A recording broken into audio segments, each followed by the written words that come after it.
All right, let's go. Welcome to the Always Trigger Sports Podcast. My name is Big Nate, and man, do we have a great episode here for you guys today with Season 1, Episode 3, the 2021 NFL Season Preview Show. Man, I'm super excited. For all you guys that know me, you know I love football so very much. We are just about a day away from the NFL season kicking off with the Dallas Cowboys facing off with the Tampa Bay Buccaneers. You all know I'm going to be glued to that game and just enjoying every minute of it. Real football is back. So great episode here today. But first, I do have a huge favor to ask, especially to all you original people out there that are just so supportive of me doing this podcast. Thank you. Could you please, anybody watching, click that like button if you like what you see. Click that subscribe button if you have any comments. If you want to ask me anything, please go crazy in that comment section. Let's build something together. Let's have a good time. So with that being said, let's jump right into this episode here in Season 1, Episode 3, and get you all ready for kickoff. We're going to go over what's new first, recap things that have changed this year in the NFL. We're going to deliver my power rankings. I love power rankings. That segment is going to be really cool. I've designed a pretty neat way to deliver it, and I hope you guys enjoy it very much. We're going to go over win totals after that. I'm going to show you my playoff bracket. We're going to wind it all up with a great old Super Bowl prediction. Because, what kind of NFL season preview show would it be if we didn't end with a Super Bowl prediction? All right. So let's go ahead and jump into what's new first. With a new season, the NFL is notorious for its new rules. They do it every year. If you don't know what they are, I've got you covered right here. So to make it easy, I went ahead and put it right on up there for you on the screen. So if you're watching there on YouTube, you can go ahead and take a peek at it. I put them all up there. And let's go ahead and start off with the most obvious one. We have 17 games that are going to be played for each of the 32 NFL teams this year. That means we get one extra regular season game. So, of course, one extra regular season week. There'll be a total of 18 weeks in the NFL. Make sure you're paying attention to your fantasy football out there. I'm sure some of those things might have changed for you. So, more football, better for me. We also saw no ties in the preseason. That's a new rule this year, which I think is great. There's no reason for players to be out there more than the 4 quarters in the preseason. You're just looking, if you're a coach, get out there, get your scouting done on your own team, get some stuff on tape, and then get on in the locker room. Score in preseason game doesn't matter. I know a lot of people focus on that. Glad to see they changed that rule. A new onside kick rule. This one's very interesting. I'm very, very excited to see what all happens with this.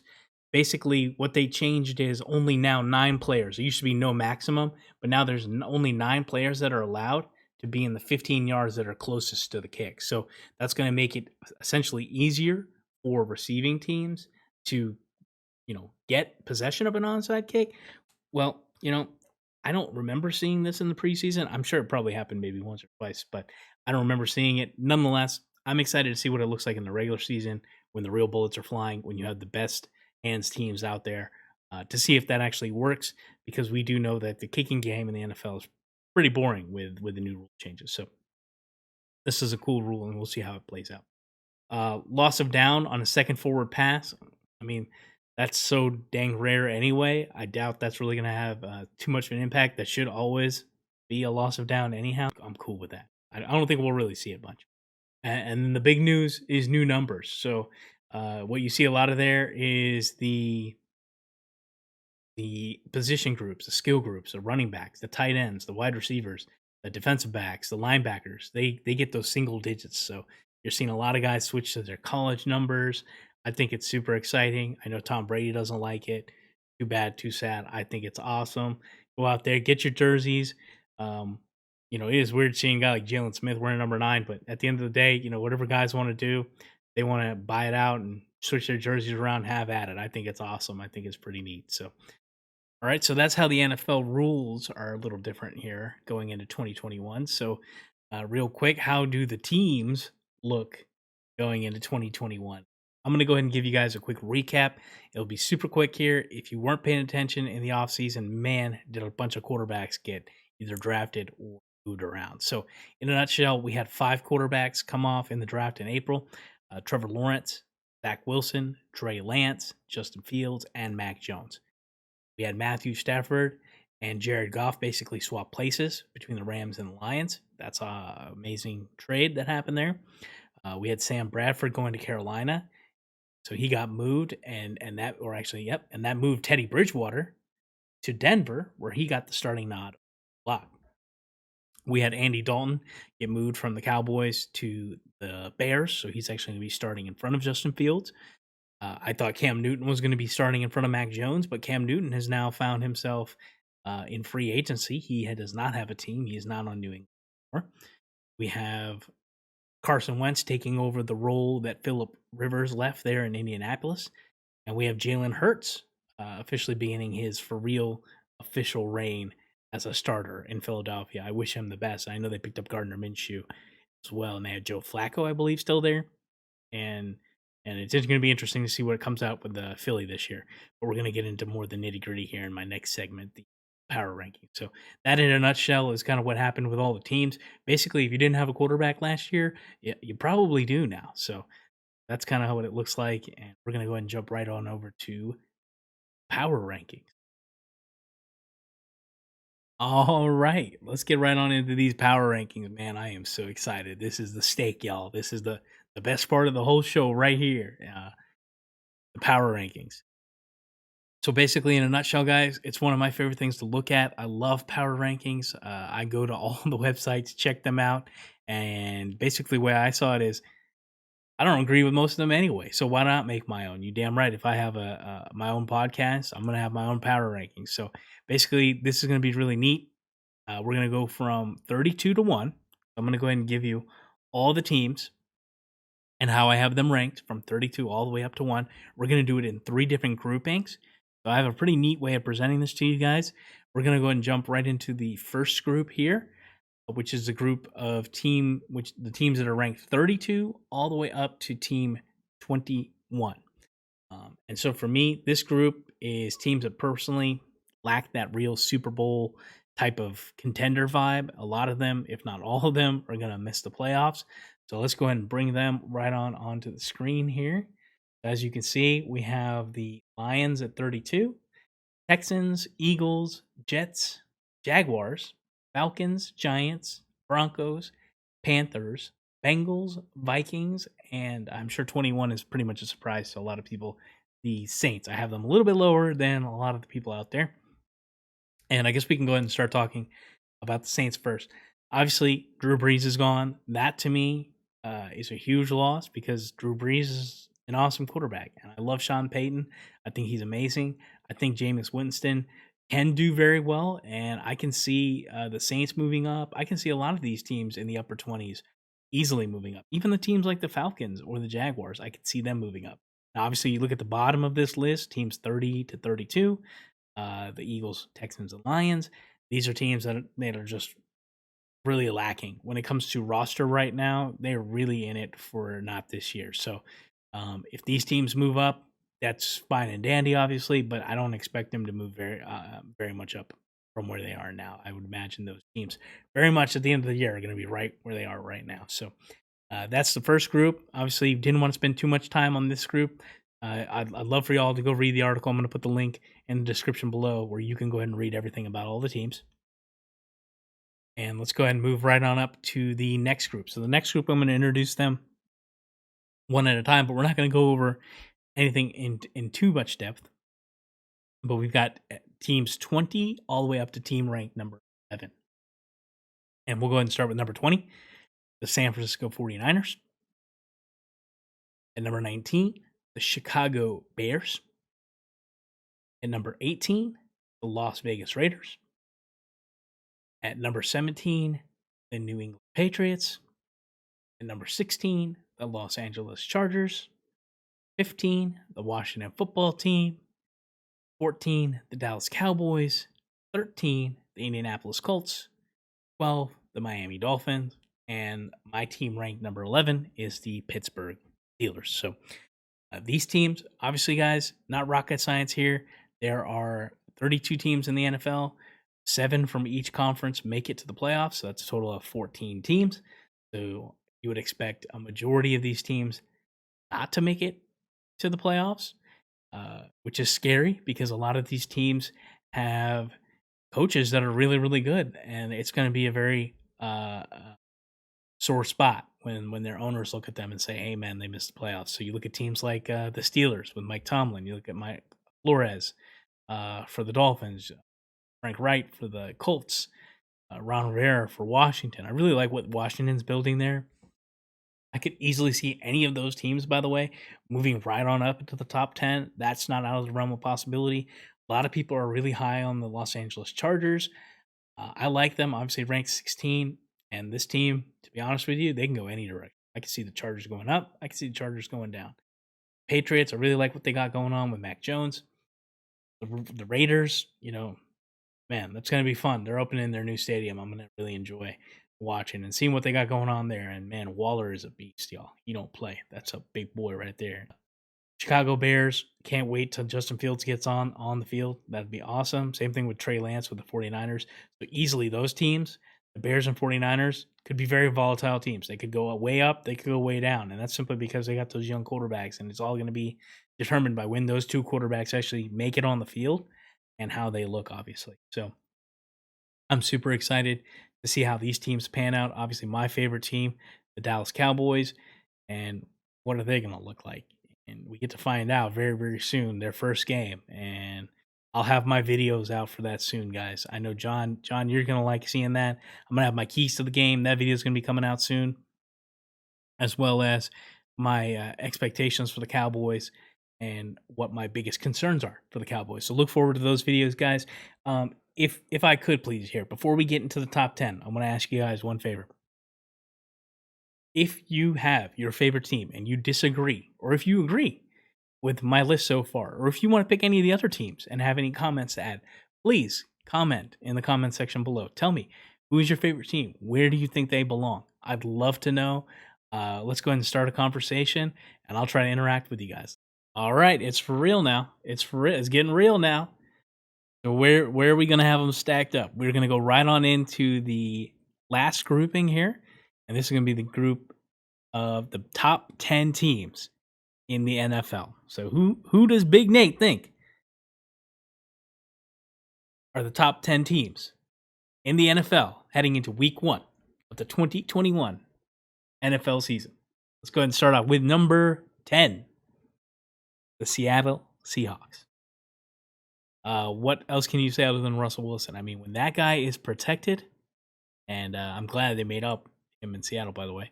When that guy is protected, he is a beast. And it's up to their defense, which can be a little sus at times.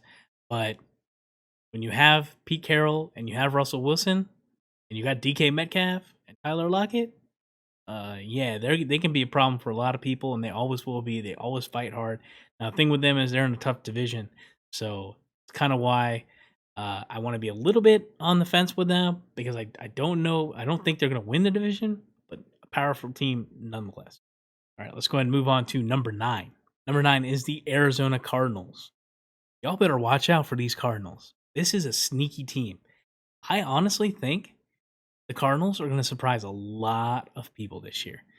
Kyler Murray is an absolute beast. He's just going to destroy stat sheets. If you can draft him in your leagues, fantasy, dynasty, whatever you got, get him. I think this dude is going to go bananas this year. And you look at things that they did to make their team a little bit better. They brought in guys like J.J. Watt. They brought in guys like Malcolm Butler. Even A.J. Green showed up there. So I really think that they're really pushing to make this team a lot better. And I expect to see the Cardinals look a lot better this year. Number 8, the Baltimore Ravens. So I know a lot of people probably have the Ravens maybe a little bit higher on their list. For me personally, I just look at them and I look at a team that's predicated on running, and their 2 best running backs are gone. Mark Ingram doesn't play for them anymore, and J.K. Dobbins hurt his knee in that last preseason game, which to me doesn't make any sense. I know the Ravens won 20 preseason games in a row. I could care less. J.K. Dobbins is gone for the whole year, and nothing saying that he couldn't have gone out week 1 and the same thing would have happened. But I just mean, come on, we're going into the regular season and they don't even have their number 1 running back, and their number 2 is gone. So for me, that's why I have them at 8. They can easily move up though. I heard Le'Veon Bell actually might even be got picked up on their practice squad. So they're trying to do something to improve that. We'll see. Number 7, the Cleveland Browns. That is right. You look at this team, you look at that offensive line, you look at that defensive line and what they do and how physical this team is. And they're some maulers. They run the football. And they got some studs. I think OBJ is going to look great. I really do. I know everyone always says that. I normally don't. And this is the year I really think he's going to come back. I really think he's going to come back. They're going to look awesome. This is not the Browns of the past. This is new Browns. And you look at what they have this year compared to what they had as far as a schedule advantage with their division rivals playing such a harder schedule this year than they do. I really think the Browns can win the division. Get to see a little more of that here in just a minute. At number 6, the Green Bay Packers. I mean, come on. We made up with Aaron Rodgers. Just like Seattle made up with Russell. That was a little easier, though. The Green Bay thing, I had no idea how we were going to get to where we were going to get. But I always had a really strong feeling that Aaron Rodgers was going to be their starter week 1. I am not really sold on Jordan Love. Aaron Rodgers is this whole team. And with Aaron Rodgers, you instantly become a Super Bowl contender. I don't think there's anything else to be said with them. I think we all expect them to win their division, and we all expect them to make a deep playoff run. It all matters is how deep do they go. You know what Aaron Rodgers is looking for? He's looking for that hardware, the real deal again. Number 5, the Rams. Whew. Matthew Stafford. I know they lost Cam Akers. Trust me, I know that. I have them in my dynasty team, or I have him, Cam Akers, in my dynasty team. He is no slouch, and I was really, really hurt when I found out that he wasn't going to be here this year. So obviously with his ruptured Achilles, which is awful. But the Rams, they got Henderson. They have Sony Michel, which they got via trade from New England. I just really have to believe that Sean McVay and Matthew Stafford, they're going to get it right. It's just a matter of time. They're going to get it right. I think this is going to be extremely potent offense. So I'm really excited to see what comes out of LA. All right, number 4, the Tennessee Titans. That's right. King Henry and A.J. Brown, they weren't enough. You had to go get Julio Jones. Come on, yo. Are you serious? The Titans have that many monsters on their team. Y'all better watch out. This team ain't playing. They could easily mess around and just find themselves in the AFC Championship game. I'm not kidding you. I mean, they are as physical as it gets. Them and the Browns, I think, are the 2 most physical teams in the NFL. And rightfully so. I mean, they just love pounding the rock. And I expect big things out of the Titans this year. The Buffalo Bills. I don't think this is very much a surprise to anybody. I mean, the Buffalo Bills are just always on fire. I mean, they were on fire last year. Heck, they went through their preseason on fire. And these guys look like world beaters in the preseason. They were playing Josh Allen in the preseason. And they look damn good. So I don't expect them to slow down one bit at all. I think they're going to start out this season strong as hell. I just hope, and you'll get to see here in a minute, I hope that these Buffalo Bills can go very far in the playoffs. Number 2, the Kansas City Chiefs. What else is there to say? I mean, they have all the makings of a Super Bowl team. They've been to 3 AFC championships. They've been 2 Super Bowls, winning one of them in the last 3 years. How are they not the best team in the AFC? They got their line fixed up. Let's see how it looks. It might take some time to gel in the beginning of the year, such as the case with offensive line.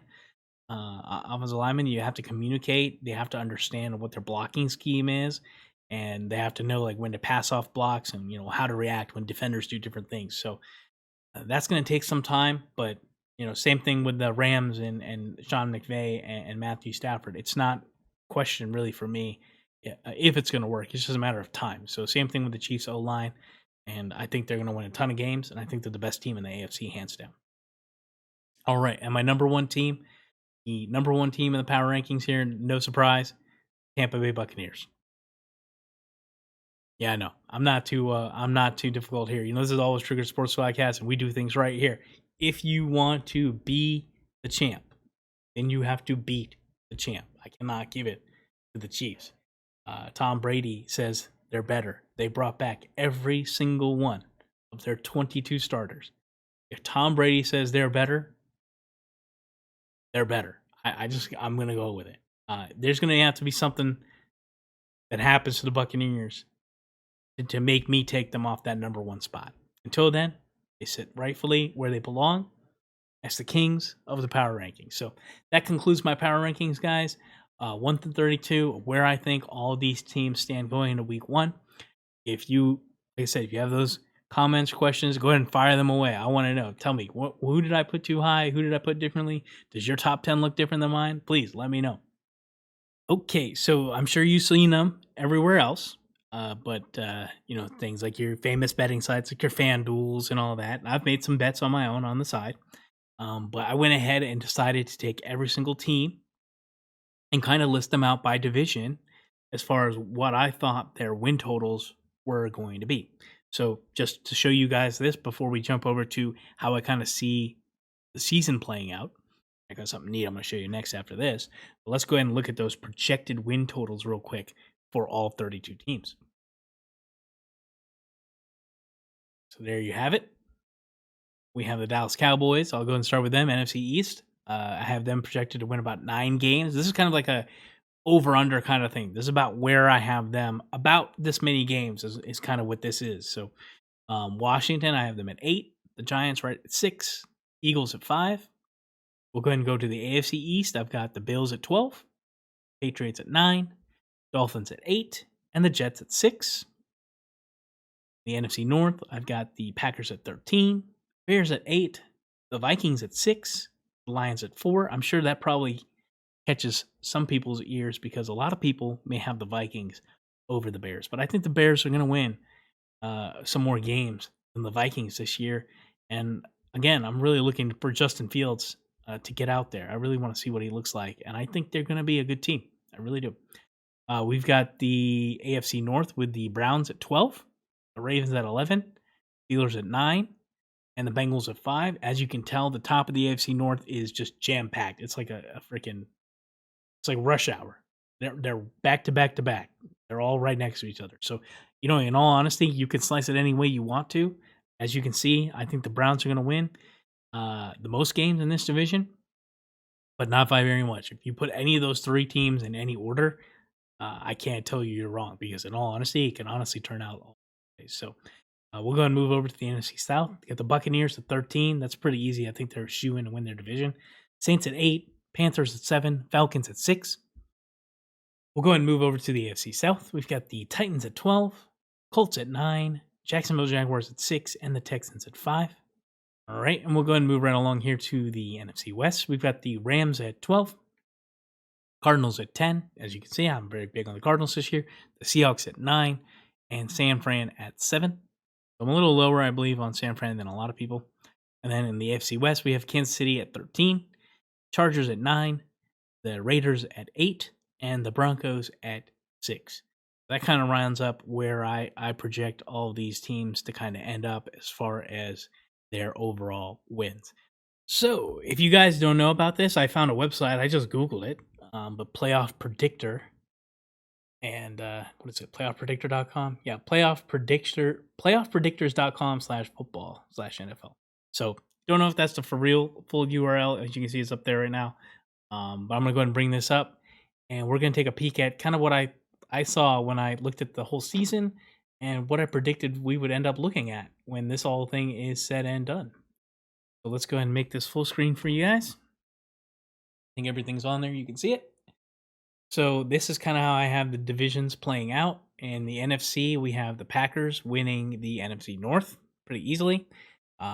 Just to be honest, guys, too, these win totals aren't like matched up to what I exactly think each team's going to win. It's a rough estimate here. I try to pick these games as far as close to picking the favorite as possible because I wanted a real feel for kind of how these teams are going to end up. I know some teams will maybe win one extra game here, lose one extra game there. But in all honesty, I feel these teams are going to pan out pretty much where they belong. And I went in and I picked a couple of games that I wanted to make sure, some key games that I tweaked. But if you want to do the whole season yourself, please don't hesitate to do so. Let me know what you come up with. But I'm going to go ahead and show you mine. So We've got the Packers here, like I said, in the North. We've got the Bucks winning the South. I have my Cowboys winning the East, very close, by the way. I've got the Rams winning the West. On the AFC side, I've got the Browns winning the North, the Titans winning the South, the Bills winning the East, and the Chiefs winning the West. So I don't think anything is too surprising. I would probably say my AFC North pick is a pretty hot pick because I don't know if a lot of people are looking at the Browns the same way I am. I know some are, but I do know that the Ravens definitely have a lot to say about staking their claim for that division. Of course, the Steelers, who started out 11-0 last year, if they can find some semblance of what they were, I'm sure they'll have a lot to say as well about who wins this division. So, like I said, they're all jam packed there, and as you can see when I did my picks, they were all stacked up there too. So let's go ahead and flip this over to conference. I want you guys to be able to see how the playoffs kind of look shaping up. So in the NFC, I had the Bucks as the 1 seed, Packers, Rams, Cowboys.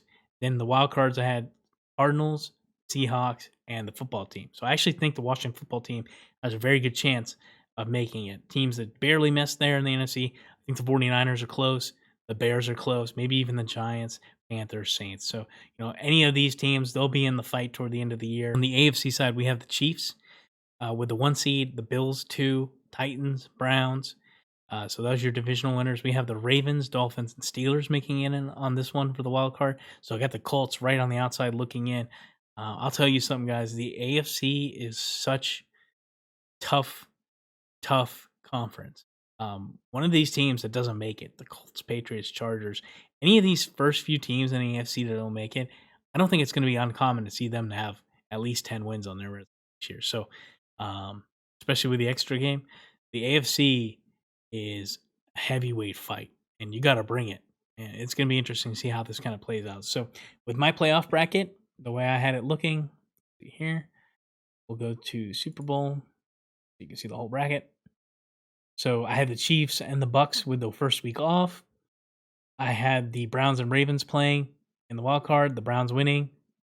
I had the Bills and Steelers, with the Bills coming out on top. Titans and Dolphins, with the Titans coming out on top. I have the Packers and the football team playing. Obviously, the Packers win that game. Although, don't sleep on Washington. They're a tough team, but I don't know if they can go to Lambeau and Packers. The Rams and Seahawks. I'm huge on the Rams this year. Cardinals and Cowboys. I think the Cardinals will beat my Cowboys. I would love for my Cowboys to win that game. I think either one of these two teams, no matter who wins, is obviously going to lose to the Buccaneers. So with the Bucks winning against the winner of this game, the Rams, I believe, will beat the Packers. This is like my upset special here in the playoffs. So I think the Rams will beat the Packers. I have the Bills beating the Titans. That's going to be an epic game. If we get to see that game, whew, that's going to be epic. And Chiefs and Browns, who I believe they play each other to start the year. So very cool to see if they start with each other, or actually not. The Browns would play the Ravens first. But if the Browns play the Chiefs again in the playoffs, that'll be interesting. I think the Chiefs come out on top, though. Here I have Chiefs and Bills. Here we go again. Upset. I've got the Bills taking this one and making it to the Super Bowl. That is right, Bills Mafia. I have you guys back into the Super Bowl. Rams and Buccaneers. I love the Rams, but unfortunately, I got to go with the Bucks. I got to go with the GOAT. And then for the playoff, or for the Super Bowl, I went with the GOAT again. So what can you say? Like I said, if you want to be the best, you got to beat the best. I take Tom Brady at his word. At this point, I mean, the man's won 7 Super Bowls. He's got more Super Bowls than any other player and any other franchise, for that matter. So how can we not pick the Buccaneers? So this is my playoff bracket and what I think it looks like. Again, if you have any questions, concerns, comments, please let me know what you think. I am so ready for this whole thing to kick off. I want to thank you guys for watching the video. If you've stuck around the whole time, big thumbs up to you, big like for you.